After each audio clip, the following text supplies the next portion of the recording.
शायद मेरे जीवन काल में ये पहली बार हुआ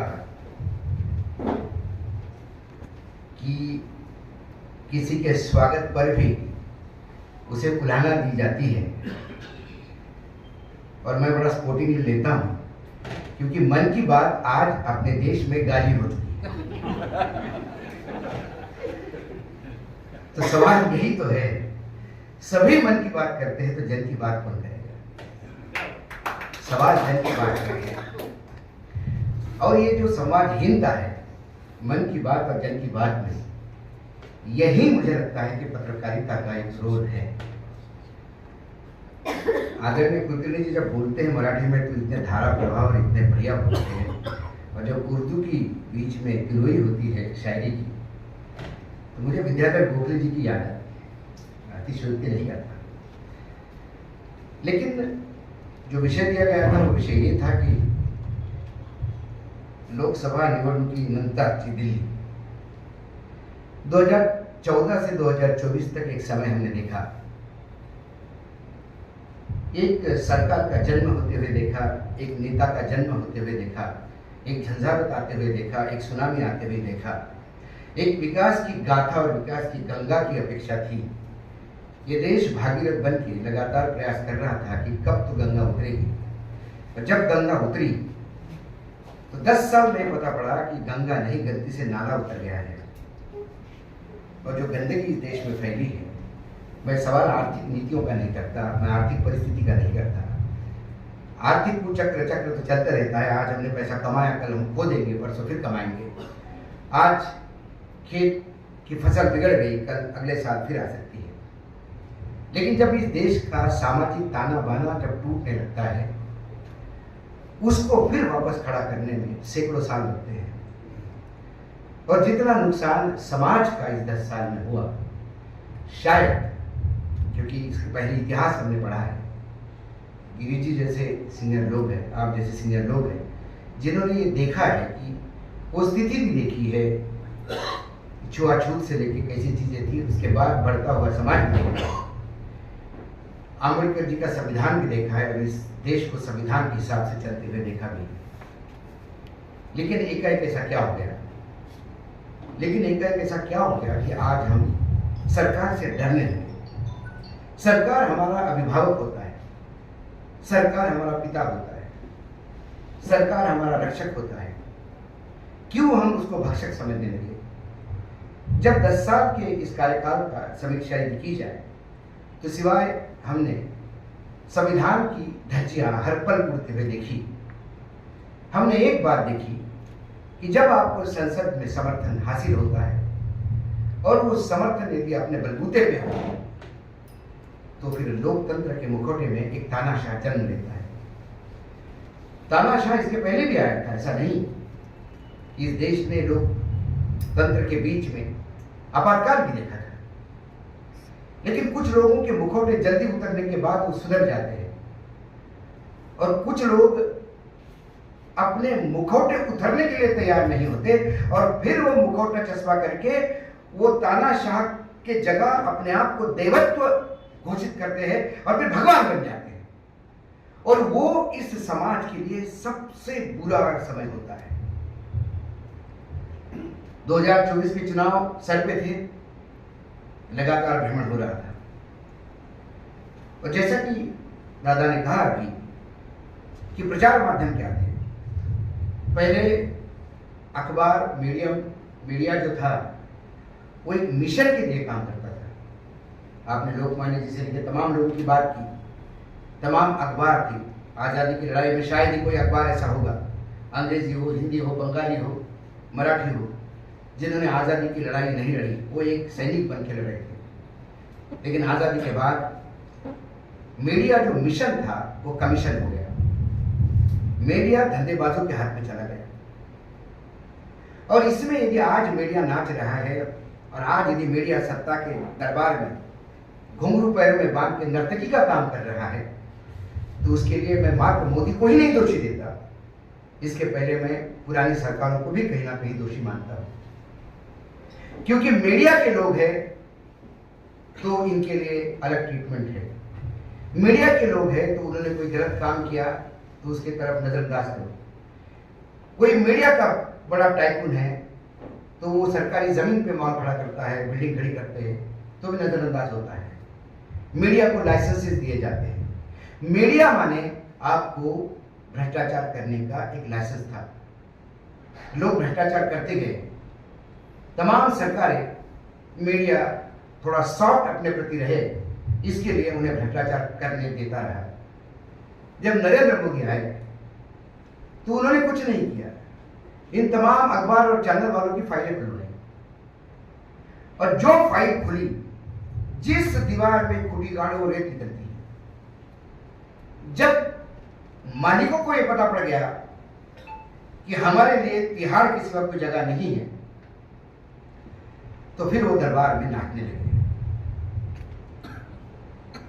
अब दुर्भाग्य ये है कि मोदी जी ने जो रास्ता दिखाया, आने वाली तमाम सरकारें चाहे किसी की भी हो, यही रास्ता अपनाएगी, और मीडिया आपको लगातार इन्हीं सत्ता के दरबार में नाचते हुए दिखाई देगा। इसलिए अब मुझे मीडिया से कोई खास आशा नहीं। आने वाले समय में भी ये सुधरेंगे ऐसा मुझे नहीं लगता। हाँ, लेकिन हर जगह आपने कहा कि एक दिया रोशन होता ही है। कुछ लोग थे कि जिनको हमारे जैसे कि हमने सोचा कि हम पत्रकारिता में इसलिए आए कि हमें लगा कि कुछ सामाजिक दायित्व भी इसमें निभा सकते हैं। पत्रकारिता ये धंधा नहीं था, नहीं तो मार्केटिंग में जाकर बहुत अच्छा पैसा कमा सकते थे, बाकी प्रोफेशन भी कर सकते थे। लेकिन जब पत्रकारिता में आए और जब पत्रकारिता संकट में आए, तो मेरे जैसे हैं बहुत सारे लोग हैं जिन्होंने तय किया कि नहीं, इस पत्रकारिता को जिंदा रखना है तो लड़ाई मोल लेनी होगी। और यदि पत्रकारिता सरकार को सवाल पूछने का एक माध्यम है, तो सवाल तो खड़े करेंगे, चाहे मोदी जी हो, चाहे राहुल गांधी हो, चाहे मनमोहन सिंह हो, या चाहे अटल बिहारी वाजपेयी हो। सवाल तब भी थे, सवाल आज भी थे। सवाल तब भी पूछे जाते थे, सवाल आज भी पूछे जाते थे। लेकिन जब यूपीए सरकार में सवाल पूछते थे तो कांग्रेस से हमें संघी कहते थे। ये विदर्भ का है, नागपुर का संघीय इसलिए ऐसा करता है। आज मैं कांग्रेसी हो गया हूं, तो मैं सरकारें जैसी बदलती है वैसी मेरी पार्टी वो लोग बदलते हैं, लेकिन मैं निरंतर वही हूं। देखने का पर्सपेक्टिव है। लेकिन मैं सोचता हूं कि मेरी पत्रकारिता नेताओं के लिए नहीं, सरकार के लिए नहीं। यदि मेरी पत्रकारिता मेरे पाठकों के लिए, मेरे दर्शकों के लिए, मेरे जनता के लिए है, और जनता के सवालों को, वेदनाओं को शब्द देने का काम मेरा है, और यदि मैं वो करता हूं तो फिर मुझे किसी की तमा नहीं है। फिर सरकारें आती है, सरकारें जाती है, ऐसे कई आए कई गए, फर्क नहीं पड़ता। एक बहुत ही क्रूड मैनेजमेंट में, खासकर चार्टर्ड अकाउंटेंट में सिखाया जाता है कि डायरेक्टर्स में कम एंड डायरेक्टर्स में go, the company goes forever. तो डायरेक्टर आते हैं, कंपनी के डायरेक्टर जाते हैं, लेकिन कंपनी वही रहती है। तो सरकारें आती है, सरकारें वही जाती है, लेकिन मुझे लगता है कि पत्रकारिता वही होनी चाहिए। और ऐसा नहीं कि इसे 143 करोड़ के देशों में, मैं गारंटी के साथ कहता हूँ, 100 करोड़ लोग ऐसे हैं कि जो आज पत्रकारिता के साथ खड़े हैं, और उनका आशीर्वाद, उनकी शक्ति, उनकी गुण विशेष यही हमको जिंदा रखे हुए है। और लगातार कई बार मैं कहता भी हूँ, आज भी मैंने कहा, कई बार डर लगता है कि क्या पत्रकारिता करने वालों भी सेलिब्रिटी बन सकता है। पत्रकारिता तो पत्रकारिता है, कोई बहुत बड़ा तीर मार नहीं रहा हूं। जिस प्रोफेशन में हूं वही कर रहा हूं। एक लेक्चरर को यदि पढ़ाना है और वो अच्छा पढ़ाता है तो सेलिब्रिटी क्यों होता है? एक वकील यदि अपने क्लाइंट के लिए लड़ता है तो सेलिब्रिटी क्यों होता है? ये सब अपने प्रोफेशन है।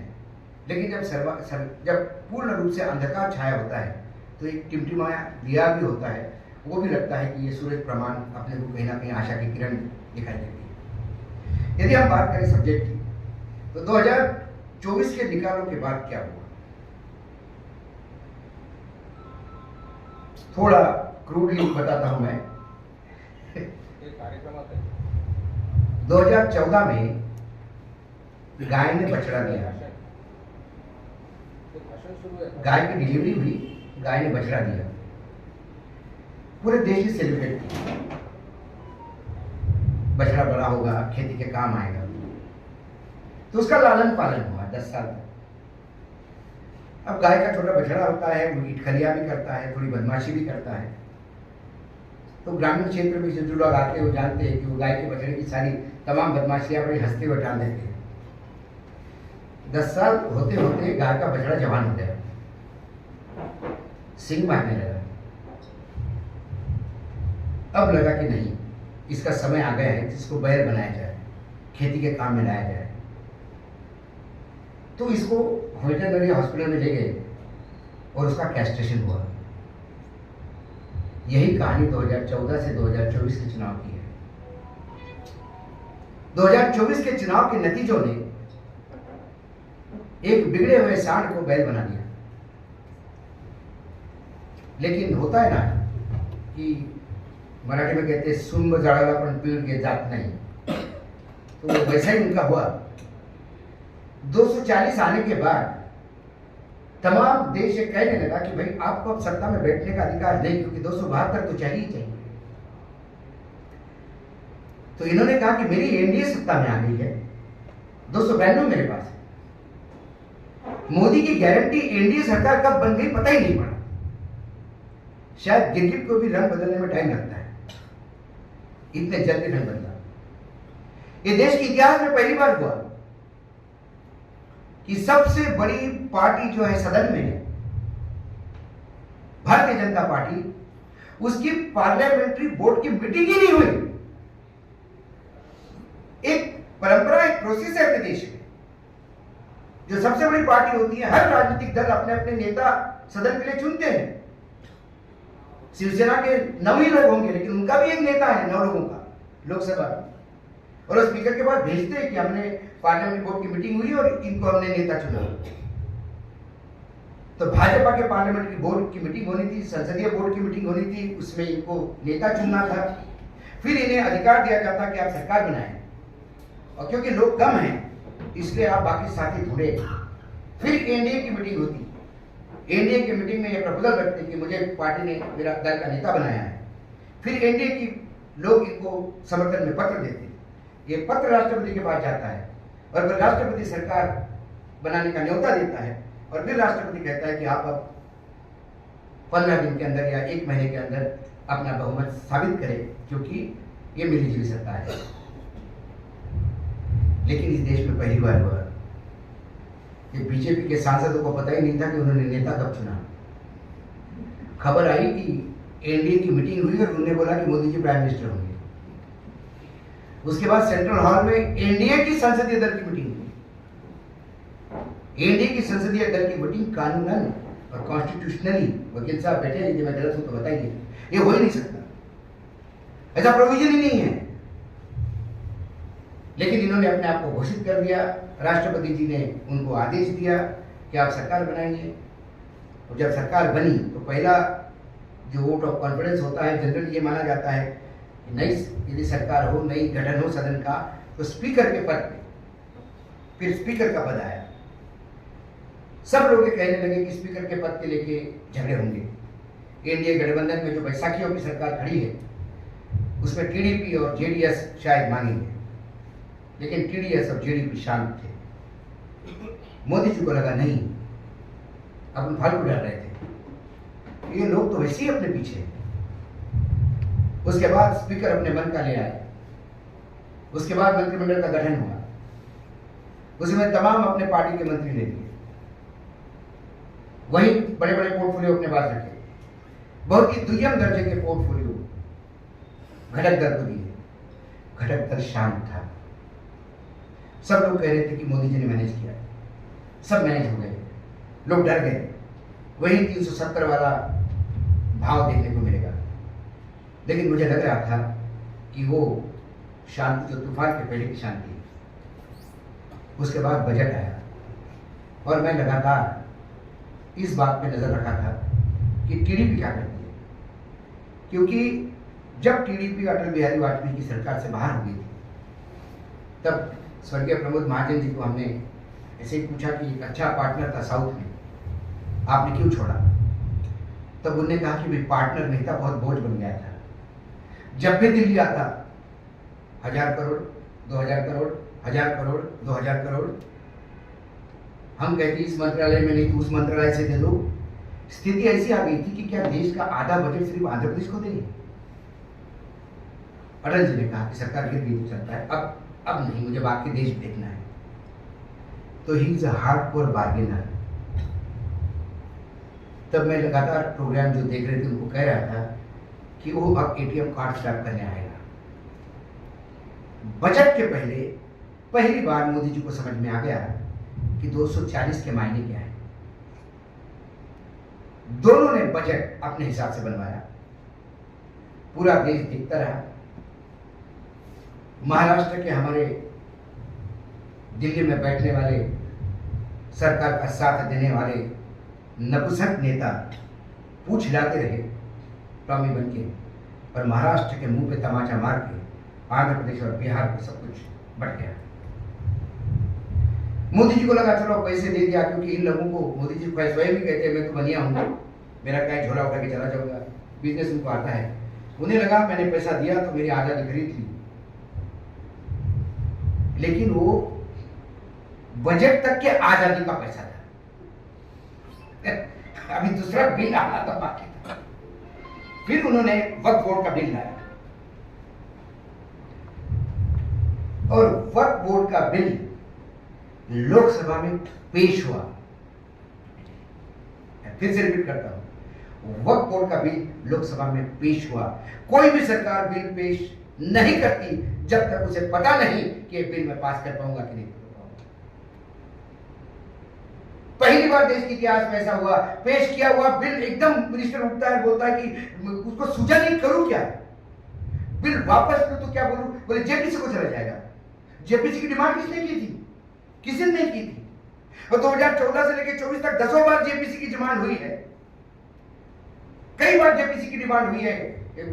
तुम्हारे हिंडनबर्ग पे जेपीसी की डिमांड हुई है, जीएसटी पे जेपीसी की डिमांड हुई है, चाइना पे जेपीसी की डिमांड हुई है, कोई बोलने को तैयार नहीं।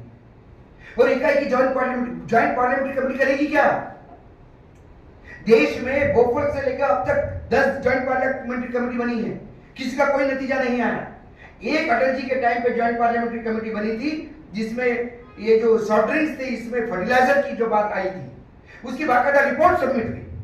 पहली पार्लियामेंट्री जेपीसी जिसमें एक रिपोर्ट सबमिट की, लेकिन सरकार ने वो रिपोर्ट आज तक खोल के देखी भी नहीं। जेपीसी की रिपोर्ट की औकात थी। इन्होंने जेपीसी की रिपोर्ट दी क्योंकि टीडीपी के एक सांसद ने एक चिट्ठी भेज दी थी। Hyderabad is very unhappy sir, you have to think twice. और मोदी जी को पहली बार घुटने में बैठना पड़ा। तब उनको समझ में आ गया मिलीजुली सरकार के मायने क्या है, गठबंधन की सरकार के मायने क्या है। 2014 से 2024 तक जिस 56 इंच के सीने को मैंने गरजते हुए हंसते हुए देखा, रावण जैसा अट्टहास करते हुए देखा, 100 सांसदों को निष्कासित करते हुए देखा, मैंने बिना चर्चा के बिल पास करते हुए देखा। 1.5 साल तक 700 किसान मर गए, किसानों ने दिल्ली घेर के रखा, लेकिन जिसका दिल पसीदा है वो मैंने देखा, लेकिन वो खोखला हो चुका था। उसके अहंकार की दिमक ने उसको चाट लिया था, और फिर वो पत्ते के बंगले जैसा गिरते हुए देखा। उसके बाद जेपीसी बनी। अब उसको जो जेपीसी बनी वो अपने आप में मजाक है। ये इस बात को पचा नहीं पा रहे हैं कि आप उत्तर प्रदेश में मस्जिदों पे कपड़ा डालते हैं क्योंकि रास्ते में जाने वाले कांवड़िया हैं, उनकी नजर यदि पड़ती मस्जिद पे तो अपवित्र हो जाएंगे।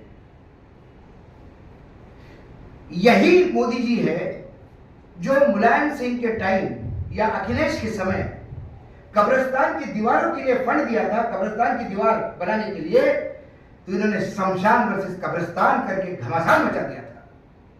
आज वही नरेंद्र मोदी की सरकार आंध्र प्रदेश में हर मस्जिद को 10,000 रुपए महीना मेंटेनेंस दे रही है। क्या बात है, क्या चेहरा है इस आदमी का, जो डंके की चोट पे कह रहा था कि मैं धर्म के नाम पे कतई रिजर्वेशन नहीं दूंगा, वो आदमी आज 4% मुसलमानों को रिजर्वेशन दे रहा है। पार्टनर है पावर में, सत्ता में मंत्री है बीजेपी के, मना नहीं कर सकते कि हम नहीं करेंगे। तो आप हैदराबाद में एक बात करते हैं, दिल्ली में एक बात करते हैं, क्योंकि आपके चेहरे अलग हैं। इसलिए हम रावण कहते हैं क्योंकि आपके 10 मुख है। आप पहाड़ों में जाते तो एक बात करते हो, नॉर्थ ईस्ट में जाते तो एक बात करते हो, दक्षिण में जाते तो एक बात करते हो, आंध्र में जाते तो एक बात करते हो, यूपी बिहार में आते तो एक बात करते हो, महाराष्ट्र में आए तो एक बात करते हो। 10 मुंह से 10 बात करने वाले हैं रावण। और जब रावण सामने पैदा हो तो एक बात तय कर लीजिए, उसका अंत निश्चित है। क्योंकि ऐसा कोई हिंदू सनातन धर्म में पुराण नहीं जिसमें रावण का या दुराचारी का अंत नहीं हुआ। इसलिए मैंने कहा कि उस बछड़े को जब सिंह मारने लगा तो फिर उसको बैल बना दिया। और आजकल बैल हमारा बेचारा इतना सीधा हो गया कि लीडर ऑफ अपोजिशन उधर से घुसता है और हमारा बैल हाउस छोड़ जाता है, क्योंकि आप सवालों के जवाब नहीं दे सकते। आप वोटिंग करोगे तो उतना ही आवाज उधर है, 60 लोगों का फर्क है। और जो 52 आपके पास है वो भी सब्जेक्टिव है, वो बीच बीच में चुप रहते हैं, बीच बीच में उधर से आवाज लगाते हैं, बीच बीच में इधर से आवाज लगाते हैं। ये स्थिति हो गई है। अब ऐसी असहाय स्थिति में, और मैंने एक बार कहा था कि जब आदमी का बुरा समय आता है तो ऊंट पे बैठे हुए आदमी को भी कुत्ता काट के जाता है। और जब आपका बुरा समय आ गया तो संघ ने हुंकार भरी। राष्ट्रीय अध्यक्ष को 6 महीने का एक्सटेंशन मिला। देखो, भाजपा की सबसे बड़ी दुनिया की पार्टी है, क्या दुर्गति हो गई। जेपी नड्डा को 6 महीने का एक्सटेंशन इसलिए दिया कि चुनाव है। चुनाव खत्म हो गए, 3-4 महीने हो गए, अभी तक अध्यक्ष बना नहीं पाए, क्योंकि पहले जैसी स्थिति अभी नहीं कि ये कहे कि हम इसको अध्यक्ष बना रहे हैं और सब तालियां बजा के बोले जिंदाबाद जिंदाबाद। संघ ने कहा कि अध्यक्ष नाम दो, हम अनुमोदित करेंगे। ये नाम देते हैं, उधर से मना होता है। जब इन्होंने परेशान होकर बोला किस टाइप का अध्यक्ष चाहती है बताइए, उन्होंने कहा कि आपके पास कोई नहीं तो फिर संजय जोशी को भेजना पड़ेगा। संजय जोशी का नाम सुनते ही 3 दिन तक प्रधानमंत्री घर पे रहे। बीच में 3 दिन आपने देखा होगा कहीं आए दिखे नहीं, फिर दूसरे नाम आने लगे। फिर नवंबर तक ऐसे ही चलेगा। ये 2024 के निर्णय की बात है। 2023 में एक बात की, ये बहुत वानखड़े और दीपक शर्मा और ये अभिसार बहुत बोल रहे हैं, इनको नकेल कसो। सब दूर हुआ। फिर एक नया फॉर्मूला बीच में निकाला, अडानी सेठ को छोड़ा गया। तो एक महिला पत्रकार जो अडानी जी के पेरोल पे थी, फिर उन्होंने दिल्ली का मोर्चा संभाला। ये तमाम यूट्यूब वालों को एक ऑप्शन दिया गया, आप केंद्र सरकार को चाहे इतनी गाली दें, मोदी जी को, बीजेपी को चाहे इतनी गाली दें, उसमें कोई आपको कॉम्प्रोमाइज नहीं करना है, बस अडानी जी को संभाल लीजिएगा। मुझे लगा कम से कम एक बाजी संभाले, तो उसमें कम से कम मुझे लगता है नहीं बोलते बोलते 400-500 करोड़ रुपए बटे। और कहीं यूट्यूब वाले एकाएक अडानी जी के नाम से, मतलब क्या, बहुत लोगों ने किया उसको, इशू क्या करना। और फिर एक यूट्यूब पे काम करने वाला लड़का मेरे पास आया कि मैं 4 PM छोड़ना चाहता हूँ। मैंने कहा अच्छा कर रहे हो, क्या प्रॉब्लम है तुम्हें, पैसा भी अच्छा मिल रहा है। बोले नहीं, हमको पैसा भी नहीं मिले तो चल जाता है, लेकिन हम आपके साथ काम करेंगे। मैंने क्यों? बोले आपके पास कंडीशन नहीं है। बोले वहाँ कंडीशन क्या है? बोला हमें आदेश हुआ है कि अडानी जी के बारे में एक शब्द नहीं बोलोगे। हमने कहा बोले भैया ऐसी क्या बात होगी? तो हमको ये बोला गया, देखिए हमारे डील हो गए हैं, खर्चे भी लगते हैं। ऐसे 10 से 12 पत्रकार हैं। फिर हमारे मित्र थे आलोक जोशी, आर्थिक विषय पे बहुत अच्छी बात है, बहुत अच्छा नाम था, CNBC आवाज में थी। वो लगातार सत्यहिंदी.com में हमारे साथ, उनका एक शो था और हम लगातार जानते थे और बारीकियों से वो सारी अडानी का ये हो या जो भी आर्थिक विषय पे हो बहुत बारीकी से रखते थे और मजा आता था उनके शो में। पता पड़ा उन्होंने NDTV ज्वाइन कर लिया, बहुत बड़े पैकेज में अडानी में हो गए। उसके बाद एक दिन हमने देखा कि आशुतोष बात करते करते एकदम मोदी जी की तारीफ कर गए। तो हमने कहा इसको क्या हो गया? बाद में पता पड़ा कि ये भी NDTV के पैनल पे चले गए। दलितों के लिए भयानक आवाज करने वाला दिलीप मंडल, जो इंडिया टुडे हिंदी का संपादक हुआ करता था, और गर्व था कि पढ़ा लिखा दलित है, और टूट पड़ता था 2014 से लेकर 19 तक। हमने देखा क्या बोलता था। कल खबर आई वो इंफॉर्मेशन ब्रॉडकास्टिंग मिनिस्टर में एडवाइजर बने, और पिछले 3 महीने से वो लगातार मोदी जी दलितों के कितने दलितों के लिए काम कर रहे हैं इसका बखान कर रहे हैं। तो वो भी हो गया। अब बाकी कुछ बचे हैं।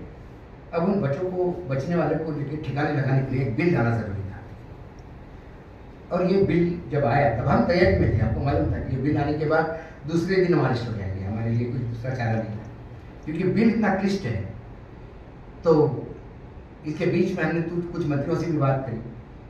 पुराने जो मंत्री थे अनुराग ठाकुर, उससे भी मैंने बोला कि सुना तुमने बिल ड्राफ्ट किया है? बोला नहीं मैंने नहीं किया, वो IT मिनिस्टर ने किया है, मुझे मत कहो कुछ। ठीक है। अब वर्तमान में IT मिनिस्टर और IB मिनिस्टर एक ही है, रेलवे मिनिस्टर भी वही है, और उस मिनिस्टर की खासियत है कि वो ब्यूरोक्रेट है। वो पहले उड़ीसा कैडर के IAS ऑफिसर थे, और राजस्थान पाली के रहने वाले हैं, अश्विनी वैष्णव। अभी महाराष्ट्र से ज़्यादा पाला पड़ेगा उनको, क्योंकि महाराष्ट्र में अभी वो सह-प्रभारी बन के आए हैं बीजेपी की तरफ से। वहाँ कुछ IAS ऑफिसर होते हुए कुछ गड़बड़ हो गई, एकाएक उन्होंने VRS ले लिया, और VRS लेने के बाद वो विभिन्न माइनिंग कंपनी के लिए लाइसेंसिंग करने लगे, जिसे हम दलाली कहते हैं हिंदी में। बीजेपी ने बहुत कुछ बातें बीजेपी से सीखनी चाहिए बाकी राजनीतिक दलों को। ओडिशा एक ऐसा राज्य था जहां बीजू जनता दल ने कांग्रेस को समाप्त कर दिया, और बाकी कोई पार्टी थी ही नहीं, वन वे था बीजू पटनायक। बीजेपी ने वहां देखा चांस कुछ हो सकता है क्या। सब बहुत दिनों से वहां काम कर ही रहा था आदिवासियों में। उसमें एक चुनाव हुए नगर पालिका के, उसमें 8 नगर पालिका भाजपा ने जीती, और भाजपा को पैर रखने को जगह मिली। 8 नगर पालिका जीती, इसका मतलब यहां जमीन फर्टाइल है। उन्होंने काम करना शुरू किया। ओडिशा का दुर्भाग्य है कि बीजू पटनायक से लेकर नवीन पटनायक तक लोग मुख्यमंत्री बनते हैं, लेकिन सरकार अधिकारी चलाता है। बीजू पटनायक के समय प्यारी बाबू थे, प्यारी अंकल कहते थे। मैं भी प्यारी बच्चों को ओरिजिनल नाम भी नहीं जानता, हम प्यारी अंकल करके ही उनके पास बैठा करते थे, क्योंकि उड़ीसा ऐसा एक राज्य है। मैं बहुत लगातार पिछले 10 साल से उड़ीसा में, जितना कंफर्टेबल में महाराष्ट्र में हूँ उतना उड़ीसा में हूँ, उतने ही विधायक सांसद दोस्त है, आना जाना होता है। तो फिर जब नवीन पटनायक आए तो ये प्यारी बाबू ने बताया ये किस्सा था। देखिए कैसा सरकार पे कब्जा होता है ब्यूरोक्रेट का। बीजू पटनायक की डेथ हो गई, सब पूरा बीजू जनता दल देखने लगा कि आगे करेंगे क्या। नेता ही नहीं है, क्योंकि जिसके नाम से चुनाव जीतते थे वो समाप्त हो गए, और जो पार्टी चला रहे थे वो प्यारे अंकल सामने बैठे। तो सबको ने कहा कि प्यारे अंकल आप मुख्यमंत्री बन जाइए। प्यारे अंकल ने कहा मैं पटनायक नहीं हूं, मैं मुख्यमंत्री तो बन जाऊंगा, अगले चुनाव में हमारे में से कोई जीत के नहीं आएगा, हमें एक पटनायक चाहिए। बीजू बाबू के 2 बेटे और 1 बेटी। बड़ा बेटा उद्योगपति, उसको राजनीति से घृणा है। वो पिता के अंतिम संस्कार में आया और खुद अपना प्लेन लेके निकल गया, किसी को पता नहीं पड़ा। बेटी मेहता लुधियाना के उद्योगपति से बहरी हुई। वो मेहता इसलिए नहीं चलेगी, लेकिन उसका इंटरेस्ट था। उसके बाद उसको कहा कि तुम मेहता हो, तुम नहीं चलोगी। फिर नवीन पटनायक को लाया। नवीन पटनायक जिन्हें ओडिया नहीं आती, नवीन पटनायक जिसने कभी राजनीति का रंग नहीं देखा, नवीन पटनायक जिसने कभी जीवन में भाषण नहीं किया, नवीन पटनायक जिनके एजुकेशन से लेके उनकी सारी जरूरतें जो भी है वो प्यारे अंकल को ही बोला करते थे। पिता से कम संवाद था। अंकल ये चाहिए, अंकल मुझे ये चाहिए, अंकल मुझे गाड़ी खरीदनी, सारा प्यारे अंकल देते थे। उन्हें नवीन बाबू को बोला कि आपको मुख्यमंत्री बनना है। वो रोने लगे, बोले हम नहीं बनना चाहते, हमको कुछ नहीं आता, हमको उड़िया भी नहीं आती, हम कैसा करेंगे। जब वो सुनने को तैयार नहीं थे तो प्यारी अंकल ने नवीन पटनायक को कस के झापड़ मारा। बोला मैं बोल रहा हूं, तुम्हारा बाप हूं ना, पिता मानते हो ना, चलो शपथ ले लो। उस नवीन पटनायक को शपथ दी। फिर प्यारी अंकल सरकार चलाते रहे। कुछ उद्योगपतियों का प्यारे अंकल से दुश्मनी थी, उन्होंने कुछ ऐसा खेल किया, प्यारे अंकल साइड हो गए। नवीन बाबू ने सोचा कि मैं सरकार संभालूं, लेकिन संभल नहीं पाए। तो उन्होंने एक आईएएस ऑफिसर को, जो उनका पीए होता था, उसको साथ में रखा, जिसका नाम पांड्यान है।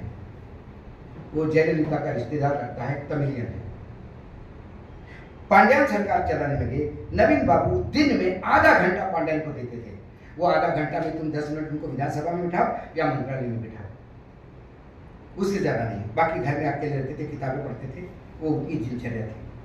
पूरा कार्यक्रम पांड्यान संभालते रहे। पांड्यान और अश्विनी दोस्त थे, बैचमेट थे। जब बीजेपी की दूरदृष्टि की उनको पांड्यान को सेट करने के लिए अश्विनी को उठाया, अश्विनी को राज्यसभा लाया, राज्यसभा उड़ीसा से लाया।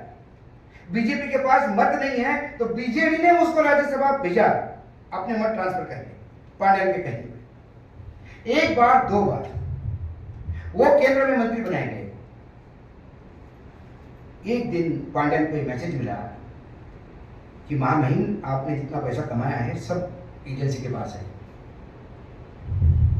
उन्होंने अपने मित्र को पूछा क्या करूं? बोला मैंने भी वीआरएस लिया था, तुम भी ले लो। पांड्या ने वीआरएस लिया। बोला पार्टी ज्वाइन करो। पांड्या पार्टी ज्वाइन कर गए। अब पांड्या ऑफिशियली नेता हो गए थे बीजेडी के, पार्टी वही संभाल रहे थे। उसके बाद एक डील के तहत पूरी विधानसभा और लोकसभा बीजेपी को बेच दी गई।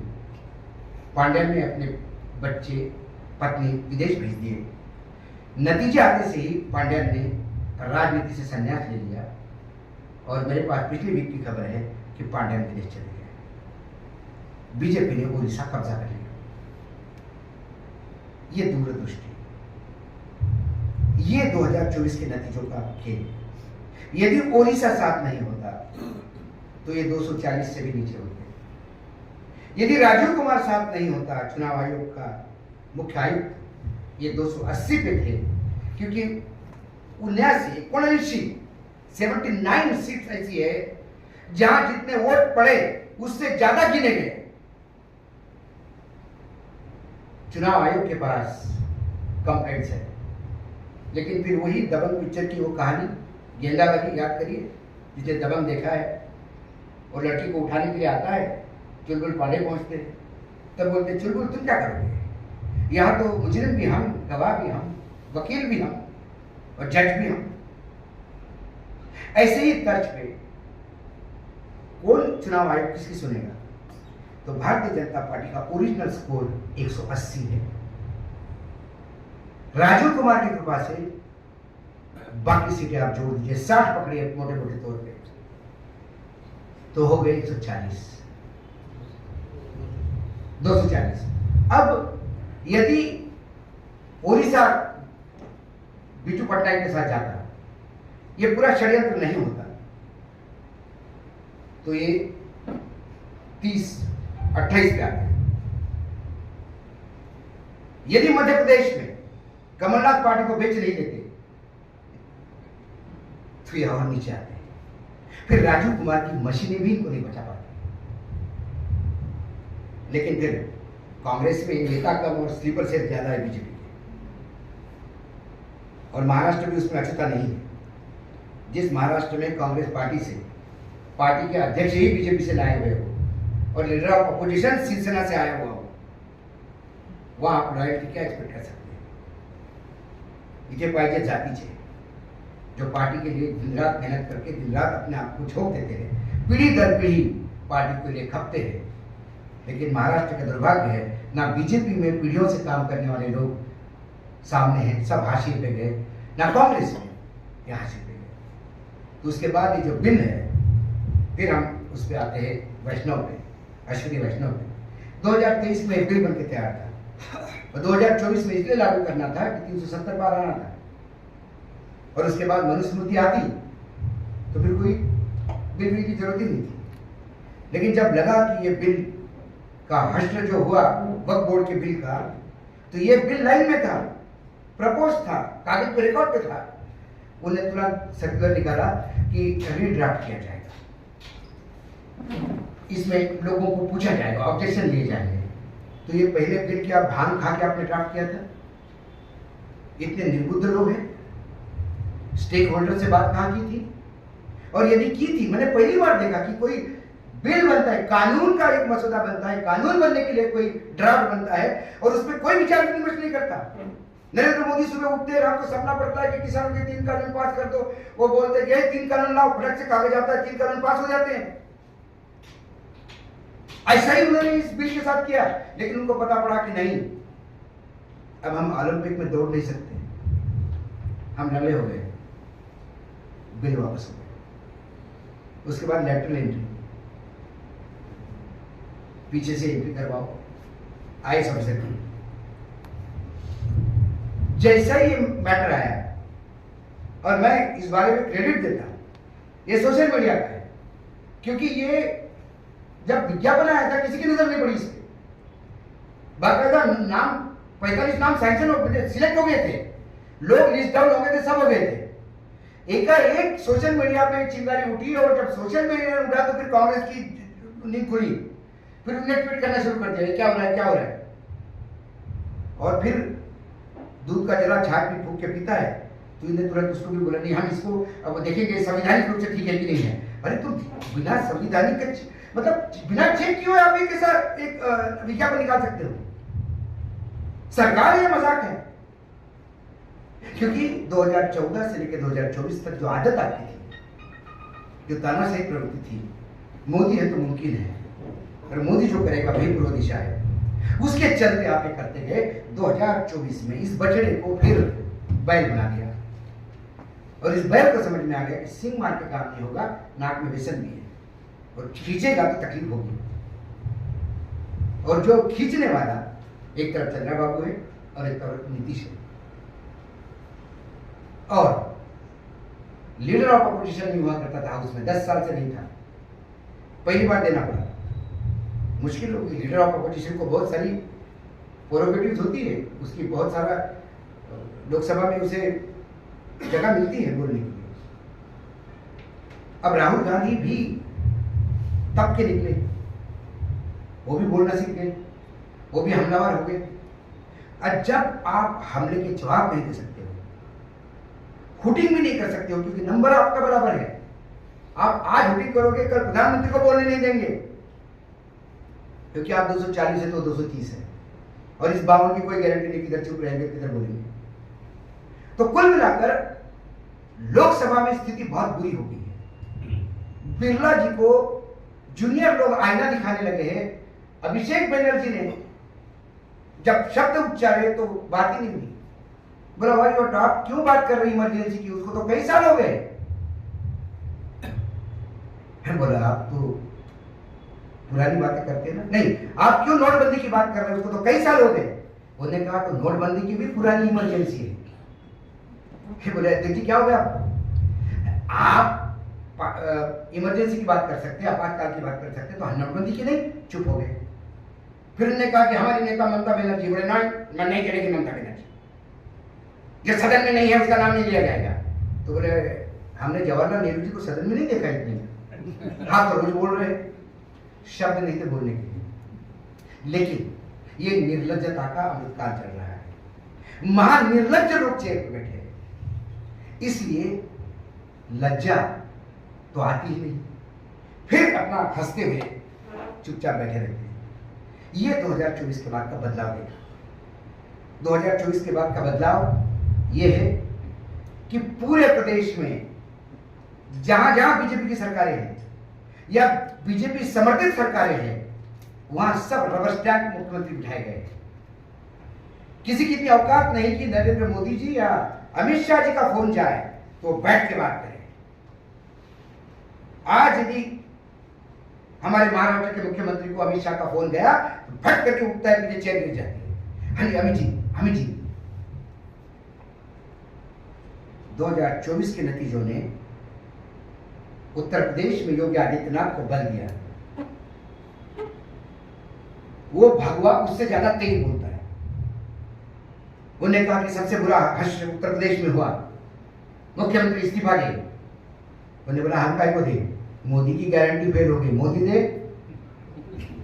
हमने कौन से टिकट बांटे थे, टिकट तुमने बांटे थे, तुम दो। मैंने 27 नाम दिए थे, आपने 6 टिकट दिए, 6 के 6 जितवा के लाया। मैंने 32 को मना किया था, आपने टिकट दिया, 32 हारे। मैं जिम्मेदार कहां से? प्रचार कौन करेगा? आप तय करते थे, मैं जिम्मेदार कहां से? प्रदेश की उपलब्धि किसने गिनाई? बार बार आप मोदी मोदी कर रहे थे, राम मंदिर कर रहे थे, मैं कहा दोषी? इस्तीफा आप तो मैं नहीं देता, और हिम्मत है तो मुझे निकाल के दिखाओ। योगी आदित्यनाथ देवेंद्र फडणवीस नहीं है। देवेंद्र फडणवीस यदि मुख्यमंत्री नहीं बने तो यहां वड़ा पाव भी नहीं बेच पाएंगे दिल्ली में, वो भी कुवत नहीं इसमें। इसलिए मी येतो म्हणणारा माणूस लढत आला, उपमुख्यमंत्री झाला, लढते और उपमुख्यमंत्री हो गए, क्योंकि और कोई काम कर नहीं सकते हो, उनमें इतना दम ही नहीं है। छत्रपति शिवाजी महाराज का नाम लेने से छत्रपति नहीं होता। ये छत्रपति शिवाजी महाराज का नाम लेने के लिए भी 2 बार सांस लेनी पड़ती इनको, छत्रपति शिवाजी और महाराज बोलना पड़ता है, उतना सिरे में पल्ला भी नहीं है। यदि वो होता तो नपुंसक बन के दिल्ली के तख्त के सामने पूछ नहीं हिलाते। लोग कहते हैं शरद जी के और मेरे सबसे ज्यादा, यदि मेरे पत्रकारिता में मैंने किसी के खिलाफ बोला होगा तो शरद पवार के खिलाफ बोला, लेकिन शरद पवार ने विद्रोह किया, पार्टी तोड़ी, सब कुछ किया, लेकिन दिल्ली के खिलाफ किया, दिल्ली की आंखें दिखाते हुए किया, चाहे इंदिरा गांधी हो चाहे राजीव गांधी हो, दिल्ली के खिलाफ विरोध करके उसने महाराष्ट्र की अस्मिता, भले ही उन्होंने अपना स्वार्थ देखा होगा, लेकिन बाकी लोग यहां पार्टी तोड़ के दिल्ली पूछने जाते हैं। और नासिक में कौन चुनाव लड़ेगा? शिवसेना की एनसीपी, और उम्मीदवार कौन होगा? यदि ये अमित शाह तय करते हैं तो ऐसे नपुंसक और नामर्द इस महाराष्ट्र ने पैदा किए, इसके लिए हमें सबको एक दिन उपवास रखना होगा। ये पाप है हमारे पूर्वजों के जो हमें झेल रहे कितने नारायण लोग। तो ये सारे रबर स्टैम्प थे, एक जगह उनको तकलीफ थी, और वो योगी, और योगी ने स्थिति ये ला दी अभी कि जो योगी के खिलाफ इन्होंने, जिनको छू छू करके कुत्ते भौंक रहे थे योगी के खिलाफ, जो उप मुख्यमंत्री मौर्य, केशव प्रसाद मौर्य, पब्लिकली स्टेटमेंट दे रहा था कि लॉ एंड ऑर्डर ठीक नहीं है प्रदेश की, या अधिकारी सुनते नहीं, या विधायकों का काम नहीं होता, या बीजेपी के कार्यकर्ताओं का हनन होता है, लगातार रोज ट्वीट करता था, रोज बाइट देता था, कैबिनेट में नहीं जाता था, और एक दिन लॉ एंड ऑर्डर के नाम से डीजी वीजी बुला के खुद ही मीटिंग ले ली चीफ मिनिस्टर की जगह। इतनी अरोगेंस करने वाला केशव प्रसाद मौर्य परसों के दिन बोलता है कि जब से उत्तर प्रदेश बना तब से योगी जी जैसा मुख्यमंत्री नहीं बना है काबिल। योगी जी के बीच में मैं कल्याण सिंह जी की छवि देखता हूं। योगी जी दलितों के बसिया है, योगी जी के नेतृत्व में उत्तर प्रदेश ऐसा विकास करेगा, क्योंकि उनको पता पड़ा जिनके भरोसे वो कूद रहे थे वो खुद ही अब कीचड़ में फंस गए। तो ये सेनापति थे अमित शाह के, जो तुरंत पलटी खा गए, और योगी जी आप उसी बदतमीजी से काम कर रहे हैं। मैं ये नहीं कहता कि योगी जी बहुत अच्छा काम कर रहे हैं, लेकिन योगी जी एक काम कर रहे हैं कि जो दिल्ली की नहीं सुन रहे हैं बार बार, और इसीलिए संघ भी वहां बैठता है। संघ भी कहता है कि नहीं योगी जी के खिलाफ कुछ करो। संघ भी डरा हुआ था मोदी से, नागपुर में बैठ के बोल रहा हूं मैं, चाहे संघ के कुछ लोग कुछ भी कहे कि इनको संघ समझ में नहीं आता, कितना संघ जानता है ये है। संघ इतना डरा हुआ था कि यदि मोदी जी अपने बलबूते पे 370 ले आएंगे तो संघ में रिसीवर बिठा देंगे और बोलेंगे मोहन जी आप घर जाइए, आपने संघ की विचारधारा को गलत कर दिया है। और गुजरात से कोई आता था शाह और कोई ठक्कर, और वो बैठ जाता था नया संघ चालक। क्या कर लेते? क्योंकि भस्मासुर पैदा किया था आपने। जब मोदी जी को प्रपोज किया था तब उसी गुजरात से संघ का एक बड़ा डेलीगेशन आके चला गया नागपुर कि साहब आप गलत आदमी को प्रोजेक्ट कर रहे हो। तब संघ को अपनी शक्तियों पे बहुत गर्व था, लेकिन उन्हें मालूम नहीं था कि आने वाले समय में ऐसा भी समय आएगा कि भाजपा कहेगी हमें संघ की जरूरत नहीं, और फिर संघ को पसीना आएगा। अब संघ भी देख रहा है आपदा में अवसर संघ को भी मिल गया, पार्टी की सीटें कम आई, लेकिन फिर इसको बैल बना गया, तो संघ भी अभी एक पेशन पकड़ के खड़ा है। चलो हम भी पीछे हैं। तो कुल मिला के 2024 और के बाद का जो निर्णय के बाद जो मैं दिल्ली देखता हूँ, वो दिल्ली मुझे आशा की किरण दिखाती है।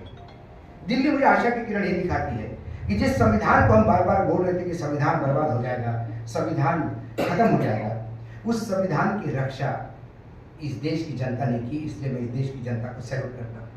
मैंने कभी इस देश की जनता को गलत नहीं समझा। ये जनता भुखमरी से परेशान हो सकती है, आधे पेट अधनंगी हो सकती है। जनता के पास इतनी सारी समस्याएं हैं कि वो आत्महत्या करने पे तुला हुआ है। जनता बेरोजगारी से, महंगाई से, कई चीजों से परेशान है, लेकिन जनता मूर्ख नहीं। समय आने पे जनता करेक्शन करती है, और वो करेक्शन 2024 के नतीजों में मुझे देखा। 2024 के नतीजे मेरे लिए बहुत आशादायक थे। मेरा खुद का आकलन 235 का था। हालांकि तब ये स्थिति थी कि रोज हमले होते थे, और ये नहीं तो फिर पहले तो ये होता था कि भाई आप अपने प्लेटफॉर्म से कहो मोदी जी 700 लेके आएंगे, 2-4 से बांग्लादेश की भी जोड़ दो उसमें, हम कौन होते रोकने वाले। लेकिन आप एक आंकड़ा बता रहे और फिर अति हो गया, तो फिर उन्होंने नाम लेके बोलना शुरू कर दिया। और एक मराठी के भी पत्रकार अशोक वानखेडे काय करतात, एअर कंडिशन मध्ये दिल्लीमध्ये बसून आम्हाला सांगतो सिंगल सीटवर येणार आहे। असे मूर्ख कांग्रेसचा पैसा घेऊन तुम्हें घसी पड़तील। बोलने के लिए जगह नहीं थी, क्योंकि जब तक नतीजे नहीं आते तब तक आप कुछ नहीं कर सकते। एग्जिट पोल आए, एग्जिट पोल ने 2 मिनट के लिए मुझे भी झकझोर दिया कि एक नाइस एग्जिट पोल। फिर राजदीप सरदेसाई धीरे से बोलने लगे कि I also correct my figure, I think it is about 270 they will get. मेरे ऑफिस में, छोटा ऑफिस है हमारा स्टूडियो, एक तरफ मेरा एडिटर बैठता है, एडिटोरियल कंट्रोल जिसके पास है आशीष चित्रांशी, सामने मेरी केबिन है, और बीच में पूरा एडिटोरियल मतलब एडिट मशीन वगैरह सब होते हैं। सब बच्चे, क्योंकि जो लोग एडिटर है, जो प्यून है, उसको भी लोग न्यूज लॉन्चर के नाम से जानते हैं उसके एरिया में, और वो भी कहता था कि हमारे को एकदम ही उल्टा होगा तो लोग हंसेंगे हम पे, उसकी भी अपनी इज्जत दाम पे थी। तो सब चर्चा कर रहे थे कि समझाओ पागल को, कुछ करे। अब तो राजदीप सरदेसाई भी सुधर गए हैं। आशीष आए हमारे कमरे में 9 साढ़े 9 बजे, 10 ही बज गए थे, और सोफा सेट पर बैठ गए। क्या एडिटर साहब, छोटा है, 5 फुट का, और बस्ती से आता है यूपी के, और यूपी के बस्ती में बच्चा पैदा होने के बाद गिल्ली डंडा नहीं, उसके हाथ में खट्टा आता है, तो वो थोड़ा सा उस मिजाज का है। तो उसका दाढ़ी पे हाथ घुमाया, बोला नहीं अब तुम बताओ डिसीजन। बोला बाहर तो हंगामा हो रहा है ऑफिस में। मैंने आपका क्या डिसीजन है? बोले हम आपको एक रिक्वेस्ट करने आए हैं, आप प्लीज साथ दीजिए। मैंने क्या बताओ? बोला हम एक सीट आगे पीछे नहीं करेंगे, जो हमारा आकलन है उसी पर चले रहेंगे। मैंने ठीक है, उनको बोलो स्टूडियो तैयार करें, मैं बैठता हूँ। फिर हमने पूरा शो किया, पूरा बताया देश क्या कह रहा है, और फिर हमने अंत में कहा हम अपनी रिस्पॉन्सिबिलिटी बता रहे हैं। बीजेपी ऑल इंडिया 235 ±5, और महाराष्ट्र बीजेपी सिंगल डिजिट।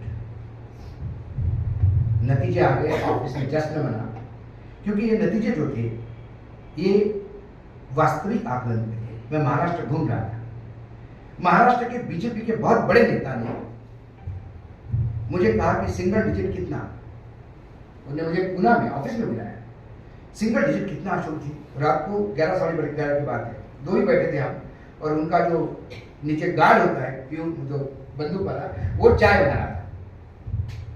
मैंने बोला मुझे लगता है 7-8 से गाड़ी चाहिए। बोला मुझे लग रहा था तुम्हें महाराष्ट्र की अच्छी स्टडी है। मैंने क्यों? बोला तुम डबल फिगर कैसे बता रहे? मैं इसका मतलब 4। बोला मेरा तो स्टडी 4 बोल रहा है। अरे बाप रे। तो उन्होंने मेरे सामने कागज, बोला चलो एक सीट अपन डिसाइड करते हैं। मैं कौन सी 8 उनको बता रहा था, और उनमें से कौन सी 4 क्यों नहीं आएगी उन्होंने मुझे जस्टिफाई कर दिया। तो मैंने बोला नहीं हो साहब, 4 मुझे अतिशय हे नाही होणार का, मला लाज वाटते आता। नाही आता तू हे विचार कर म्हणे, तुला लाज वाटते म्हणून तुला मोठा आकडा द्यायचा आहे की ती वास्तविकता द्यायची आहे? जब 9 आए तो मैंने पूछा 9 कैसे, तो उन्होंने जो 5 आ गए वो भी बताया, जैसे सातारा की पिपाणी और तुतारी के चक्कर में आ गई। ऐसी कई सीटें, उसने 5 सीटें मुझे गिनाई। बोले इनका ओरिजिनल स्कोर 4 है। एकनाथ शिंदे को, एकनाथ खड़से को नहीं लाते, कावेरी भी जाती, पास की जलगांव में जाती। ऐसे कई आकलन होते हैं वास्तविकता पे। हाँ, मैंने दूसरे दिन ये कहा कि मैंने 135 मेरा फिगर सही आया, लेकिन मैं माफी चाहता हूं क्योंकि मेरा आकलन कुछ जगह गड़बड़ हो गया। मैं इतना बड़ा गड्ढा यूपी में नहीं मानता था 30 सीट का। मैंने यूपी को 10 से 15 सीट का गड्ढा माना था। मुझे 5 सीटें मध्य प्रदेश से लग गई थी। मुझे 2 एक्स्ट्रा सीटें तेलंगाना से लग रही थी। मुझे कर्नाटक से 7 सीटें नहीं लग रही थी। लेकिन नतीजों के चंद एक सप्ताह पहले जब खरगे साहब के साथ हम चाय पे बैठे थे तो मैंने बोला काय सर, बोला काय होतं तुम्हाला कर्नाटकमध्ये? 7-8 मेळा तरी बस झालं वाटतं. मी म्हटलं तर पार्टीचा अध्यक्ष 7-8 म्हणतो, आपण भारतीयांना 15-20 म्हणतो. तो फिर मैंने बोला कि ये तो फिर अपना तो 135 मतलब ये अब तो गड़बड़ हो गया अपना मामला।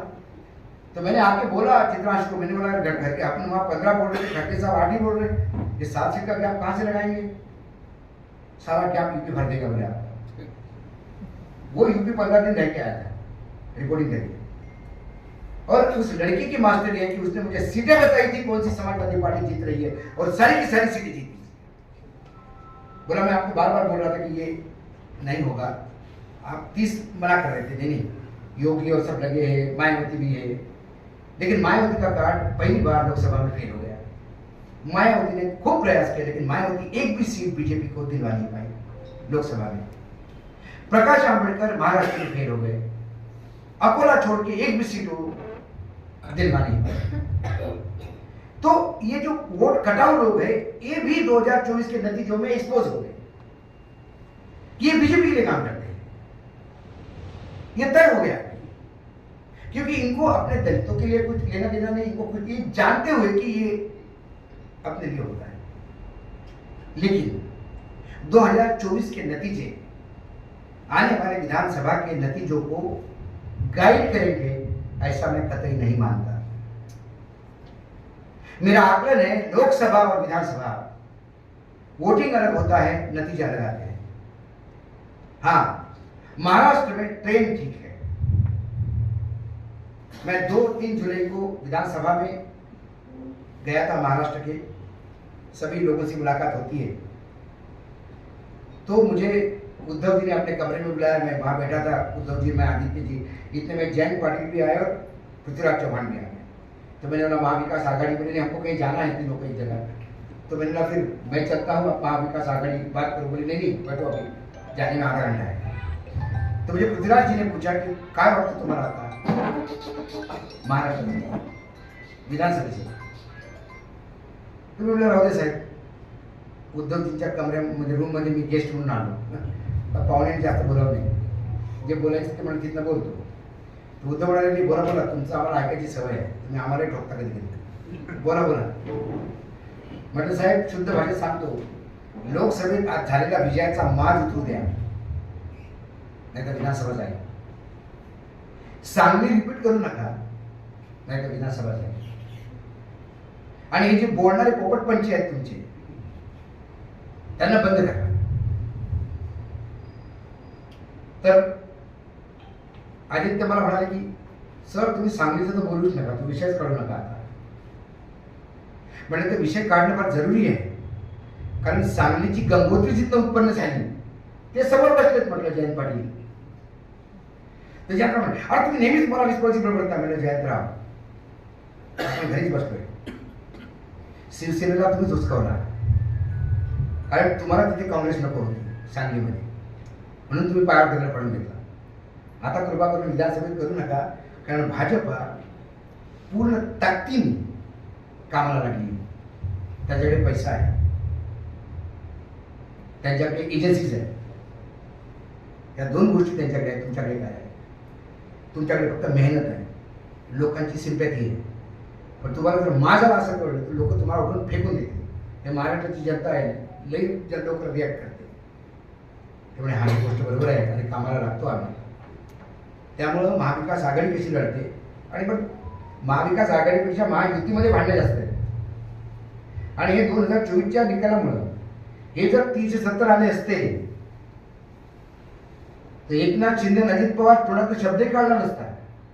साहेब तुम्ही आम्हाला एक जरी तिकीट नाही दिली तरी तुमच्यासोबत आहे. पण आता तिथं सगळे आमदार पाठीमागे लागले. आमदारची मीटिंग झाली, अजित पवार वर अक्षरशः आमदार चढले. म्हणजे काय साहेब कसं आमचं राजकीय भविष्य, किती सीट मिळणार आम्हाला काहीच माहित नाही. छगन भुजबळ 80 मागतात, ते म्हणतात आम्ही देणार नाही. म्हणजे मिळणार किती, आमचं तरी मिळणार किती तिकीट. अरे आम्ही जिंकून येऊ की नाही, कारण प्रत्येकाला तर राजकीय भविष्याचं स्वतःच्या हे झालेलं आहे. अजित पवार बॅकफुटवर होते, कारण अजित पवार आपल्या बारामती लोकसभेमधल्या बारामती विधानसभेमध्ये सुद्धा आपल्या बायकोला जिंकून आणू शकले नाही. तिथं सुद्धा सुप्रियाताईला यजमान नाही. त्यामुळे ते चुप राहिले. ही बातमी बाहेर पसरल्यामुळे लगेच एकनाथ शिंदेचे पण आमदार एकत्र झाले. म्हणजे आपणही जरा क्लास घेतली पाहिजे. पण तो एकनाथ शिंदे शिवसेनेतनं गेलेला मुरलेला. ते गेल्या एकनाथ शिंदे म्हणाला पहिले मी बोलतो नंतर तुम्ही बोला, माझं ऐका. हे फडणवीस काय म्हणतात आणि ते बाकी लोक काय म्हणतात त्याचा कोणी कानावर घ्यायचं नाही. आपलं सरळ अमित शहाची गोष्टी चालू आहेत. आपल्याला जे पाहिजे ते साहेब देणार आहे. त्यामुळे तुम्ही हे फालतू पेपरमध्ये छापून येतं, हे टीव्ही मध्ये काय बोलतात, हे शेजार फेजार याचं काही ऐकायचं नाही. आणि तुमच्या डोक्याचा परिणाम होऊ द्यायचा नाही. फक्त तुम्ही सांगा निवडणूक पैसे किती पाहिजे. सगळ्यांनी बरोबर भेटतील, निवडणुका झाल्या आहेत. सगळ्यांनी आपापले आकडे दिले, आकडे लिहून घेण्यात आले आणि त्यांना सांगण्यात आलं की तुम्हाला सगळं मिळेल, तुम्ही जा घरी. आणि तो तिथे हे महायुतीमध्ये चाललेला सध्या प्रकार आहे. बीजेपीमध्ये त्यांना हेच कळत नाही की कुठल्या बीजेपीला सोबत ठेवावं. ओरिजिनल बीजेपी 2 फाळमध्ये झाली. मोदीनिष्ठ बीजेपी, संघनिष्ठ बीजेपी. राहिलेल्या बीजेपीमध्ये Congress BJP, NCP BJP, MNS BJP, Sena BJP. आता एवढ्या सगळ्या बीजेपींना घेऊन ते सगळ्यात कन्फ्यूज आहे. अश्विनी वैष्णव डोकं खातात कुठल्या बीजेपी पासून सुरू करू, त्यांना कळत नाही. पण आता शेवटी 1500 रुपये जे महिलांना दिले तो एक इम्पॅक्ट करेल असं त्यांना वाटतं. पण हे परसेप्शन असतं. मध्य प्रदेशमध्ये 29 सीट लाडक्या बहिणीमुळे नाही आल्या. 29 सीट कमलनाथनी एका ताटात रांगोळी काढून दिल्या बीजेपीला. हे सगळ्यांना माहिती. दुसरी गोष्ट, लाडली बहिणा ही 10 वर्षापासून चालू झालेली योजना आहे. फक्त त्या पैशात थोडी वाढ केली. त्या लाडली बहिणाचे जनक जे आहे ते शिवराज पाटील, शिवराज सिंग चव्हाण. पण त्या लाडली बहिणामुळे काय झालं, सर्वात जास्त कर्ज मध्य प्रदेशवर आहे. मध्य प्रदेशला जवळजवळ प्रत्येक महिन्यात ते 2000 करोड रुपये पुन्हा उचलतात, तेव्हा पुढे ते वाढू शकतात. तनख्वाह देने के लिए पैसा नहीं है मध्य प्रदेश के पास, ये वस्तुस्थिति है. महाराष्ट्र में 8 लाख करोड़ का कर्जा है. 2 लाख करोड़ का फिस्कल डिफिसिट, बजट डिफिसिट, वित्तीय तूट, जो बजट की तूट है ती 2 लाख करोड़ पहुंच गई. 1 लाख करोड़ 10,000 थी और 94,000 करोड़ फिर आपने पुरौनी मान रखी, उसमें आपका 2 लाख करोड़ हो गया. पैसा नहीं है. अभी सीसीटीवी लगाओ करके स्कूल में बदलापुर कांड के बाद आदेश आया और स्कूल को समझ में नहीं आ रहा कि लाए कहां से, पैसा कहां है, सिर्फ आदेश आता है. साहित्य घ्या, पैसा कुठे आहे, पैसा नाही. बिलं स्थगित झालेली आहेत कित्येक लोकांची. तुम्ही कॉन्ट्रॅक्टर ठेकेदारांना विचारा, त्यांना बिलं मिळत नाही आहे. पैसा नहीं है सरकार के पास. 1500 रुपये देंगे, कितने दिन देंगे, और ये 1500 रुपये किस लिए देंगे. मैंने अभी आपको अभी कहा था कि पूरे भारतवर्ष में मैंने मेरे जीवन काल में इतना अच्छा मुख्यमंत्री नहीं देखा जितना एकनाथ शिंदे है. इतना अच्छा भाई मैंने नहीं देखा जितना एकनाथ शिंदे है. एक इतना केयरिंग भाई कहां हो सकता है जो अपने बहन को 1500 रुपए एडवांस में दे रहा है. कि ताई ये 1500 रुपए ले, क्योंकि अब जब इलेक्ट्रिसिटी का बिल आएगा उसमें तेरे 100 रुपए डाल के 1600 भर। इतना बढ़िया मुख्यमंत्री नहीं मिलेगा, इतना आगे एडवांस इतकी चिंता करणारा मुख्यमंत्री आहे। त्यामुळे आपल्या माऊलींनाही कळायला हवं की 1500 रुपये एकनाथ शिंदे आपलं शेत विकून देत नाही। देवेंद्र फडणवीस आता काय, तो काळे गेल्यानंतर आता काय देवेंद्र फडणवीस गेल्याच्या लायकीत राहिले, काळे गेल्यामुळे सगळंच गेलं असं मला वाटतं। आता अजित पवारकडे इन्कमिंग आहे, पवार पूर्ण परिवाराकडे, शरद पवार असो अजित पवार असो त्यांच्याकडे इन्कमिंग आहे, आउटगोईंग कॉल त्यांचे कधीपासून बंद आहे, पुलोदपासून, त्यामुळे तिथं काही येणार नाही। शेवटी हे आपलेच पैसे आपणच भरतो। शेतकऱ्यांवर इनकम टैक्स नहीं, किसान इनकम टैक्स नहीं भरता इसलिए टैक्स नहीं देता, इससे ज्यादा मूर्खतापूर्ण स्टेटमेंट नहीं है। इस देश में भिखारी जो है वो भी टैक्स देता है, जो बच्चा मां के पेट में है उसको भी टैक्स देना पड़ता है, जो आदमी मर जाता है मरने के बाद भी टैक्स देना पड़ता है। इतना टैक्स का बोझ इस देश के लोगों पे है। तुम खाना खाते हो टैक्स, तुम रिचार्ज करते हो टैक्स, तुम खरीदते हो tax, tax tax tax tax. तो एक तरह से मुट्ठी भर देते हैं और एक तरह से चिमुट भर देते हैं। तो आपको ये देखना है कि देने वाला कौन है और कहाँ से दे रहा है। पुराने जमाने में धन्ना सेठ हुआ करते थे जो अपनी तिजोरियां खाली करते थे समय के अनुसार। ये जवाहरलाल नेहरू ही था जिसने अपनी पूरी प्रॉपर्टी भारत सरकार को दान की। जब जवाहरलाल नेहरू का मृत्यु हुआ तो उसके नाम पे 1 इंच जमीन भी नहीं थी, एक गाड़ी भी नहीं थी, सिवाय कपड़े के उसका अपना कुछ नहीं था।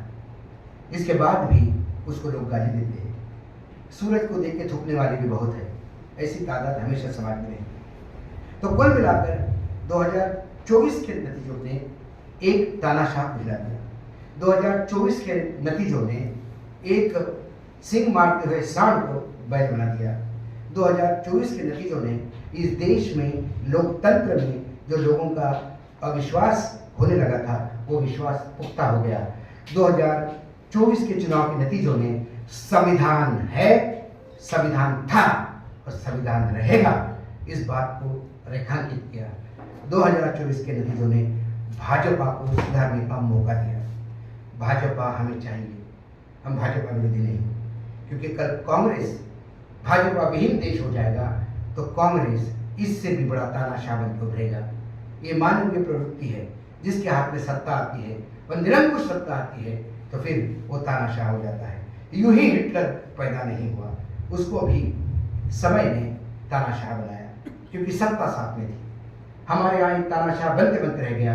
ये 145 करोड़ लोगों की हिम्मत है कि तानाशाह पैदा भी करते हैं और तानाशाह खत्म भी करते हैं।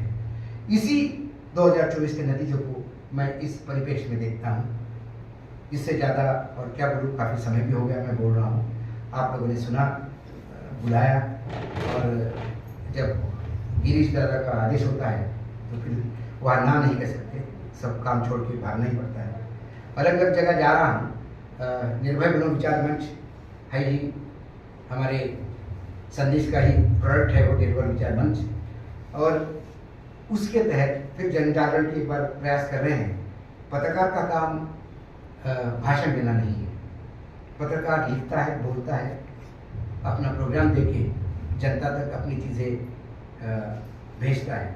लेकिन फिर कई बार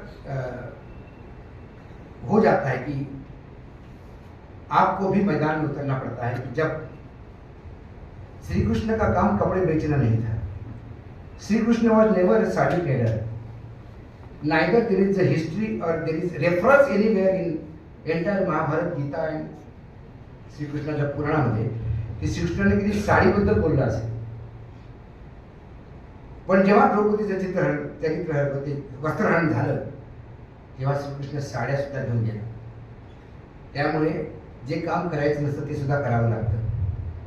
जनजागरणाचं काम करतोय, लोक प्रेम करतात, लोक बोलावतात। आणि आपने कहा था कि एक हवेली में कुछ दिए हैं दोष, तो मैं अपने आप को भगवान का, मैं वो बेटा तो नहीं है, आजन्मा तो नहीं कह सकता, लेकिन भगवान का अनुग्रह है, भगवान का हाथ है सर पे। इसलिए मैंने कहा कि फानूस बन के जिसकी हिफाजत खुद खुदा करे।